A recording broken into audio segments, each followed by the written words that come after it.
Welcome to Real Estate Talk. I'm Jill Winty, a realtor with Better Homes and Gardens, Greene, specializing in the Spring, Texas real estate market.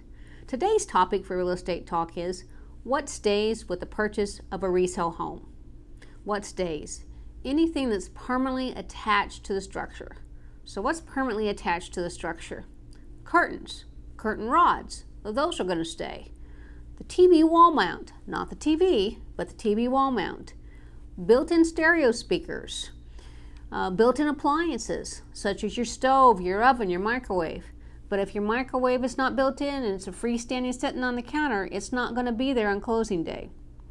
Your washer, dryer, refrigerator, those are not going to be there on closing day. Those are considered personal items. And any of the items I just mentioned can actually be excluded from the sale as long as they're listed as exclusions on the contract.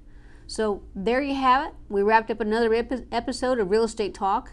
I'd love to connect with you. I'm at discoverspringtexas.com. Leave me a comment, subscribe to our channel. Thanks for watching.